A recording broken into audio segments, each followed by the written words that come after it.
কথা হচ্ছে আপনারা নিজেরা জানেন আন্তর্জাতিক বাজারে অস্বাভাবিক মূল্য বৃদ্ধি পেয়েছে। তো আন্তর্জাতিক বাজারে যখন অস্বাভাবিক মূল্য বৃদ্ধি পেয়েছে, স্বাভাবিকভাবে এটি অর্থনীতির উপর একটি চাপ তৈরি করছে, সমন্বয়ের প্রয়োজনীয়তা দেখা দিতে পারে। আমরা চেষ্টা করব যতক্ষণ পর্যন্ত তেলের মূল্য বৃদ্ধি না করা যায় আমরা সেটুকুই চেষ্টা করব। একান্ত যখন পারবো না সেটি অবশ্যই জনগণের সাথে আমরা সেটি শেয়ার করব। যে সংশয়টি জনমনে তৈরি হয়েছে আমরা এটিকে অস্বাভাবিকভাবে দেখছি না, কারণ একটি যুদ্ধাবস্থা বিরাজ করছে সারা পৃথিবীতেই। সংশয় বলেন, আতঙ্ক বলেন, দুশ্চিন্তা বলেন, এটা বিরাজ করছে। স্বাভাবিকভাবে এই সংশয়টা রয়েছে, কিন্তু আমি সরকারের পক্ষ থেকে আপনাদের মাধ্যমে জনগণকে আশ্বস্ত করতে চাই, জ্বালানি সরবরাহ নিয়ে আমি মনে করি তাদের দুশ্চিন্তা হবার মতো কোনো কারণ নেই। আমি দায়িত্ব নিয়ে বলছি, আমাদের কাছে যেটুকু মজুত আছে এবং আগামী সপ্তাহে আমাদের যে কার্গোগুলো ভেরবার জন্য আমরা কনফার্মেশন পেয়েছি, আমি দায়িত্ব নিয়ে বলছি যে জ্বালানি নিয়ে কোনো সংকট হবে না সরবরাহের ক্ষেত্রে। কিন্তু আপনারা নিজেরা জানেন, গণমাধ্যমে এটা আপনারা তুলে ধরেছেন, গত কয়েকদিনে স্বাভাবিক যেটুকু চাহিদা থাকে তার থেকে 2 থেকে 3 গুণ কিন্তু আমরা সাপ্লাই দিয়েছি, তারপরে কিন্তু এরকমের একটি অস্থিরতা আমরা দেখা যাচ্ছে।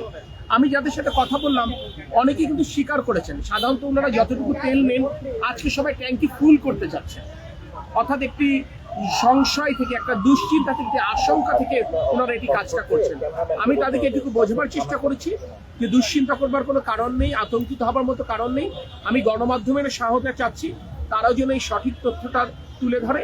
আমরা যদি সকলে স্বাভাবিক থাকবার চেষ্টা করি তাহলে ইনশাল্লাহ এই সংকট এখনো নেই, ভবিষ্যতে তৈরি হবার মতো আমি কোনো আশঙ্কা অনুভব করছি না। কারণ আমাদের যে মজুদ আছে এবং আমাদের যে পাইপলাইনে যে কার্গোগুলো আছে, ইনশাল্লাহ এটা আমরা মিট করতে পারবো। কিন্তু আমি সবাইকে এই কথাটি বলবো যে জনগণের ভোটে নির্বাচিত সরকার জনগণের দুঃখ দুর্দশা এবং দুর্ভোগ কমানোর জন্য সর্বতভাবে সচেষ্ট রয়েছে।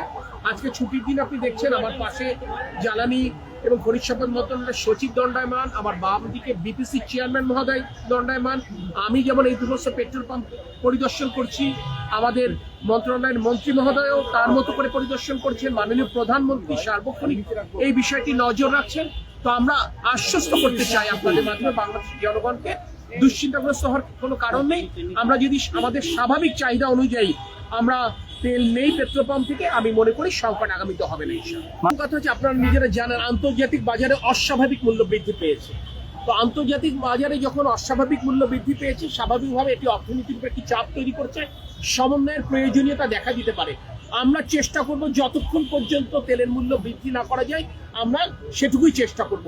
একান্ত যখন পারবো না সেটি অবশ্যই জনগণের সাথে আমরা সেটি শেয়ার করব। প্রথম কথা হচ্ছে এই পেট্রোল পাম্পে যিনি ম্যানেজার সাহেব, তার ব্যবস্থাপক, তার সাথে আমরা কথা বলেছি, উনি কিন্তু পাবলিকলি বলছেন যে ওনাদের কাছে পর্যাপ্ত তেল আছে এবং ওনারা যে যতটুকু চাচ্ছেন ততটুকুই দিচ্ছেন। কিন্তু আমি আপনাদেরকে বিনয়ের সাথে একটি কথা বলতে চাই, যেমন গতকাল আমাদের স্বাভাবিক চাহিদা 12,000 থেকে 13,000 টন, অথচ গতকাল আমরা 25,000 টন সাপ্লাই করেছি। তার আগের দিন প্রায় 24,000 টন গেছে। For what reason?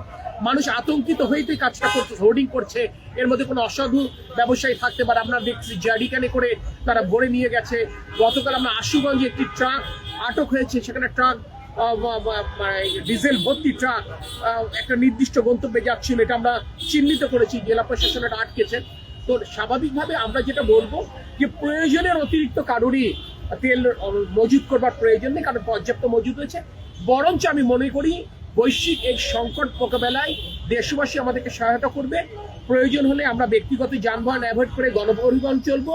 আমরা যারা একদিনে 1 সপ্তাহ তেল নিতাম, প্রয়োজনে সেক্ষেত্রে আমরা 2 দিনের তেল নিই, তাহলে এই সংকটগুলো নিরসন করা সম্ভব। এবং আমরা চাই আমরা সাধারণত যতটুকু আমরা নিতাম প্রয়োজনে তার থেকে একটু কম করে নিই, তাতে আমি মনে করি দীর্ঘমেয়াদে আমরা সকলের জাতি হিসেবে লাভবান। সত্যের সন্ধানে দক্ষিণ বাংলা।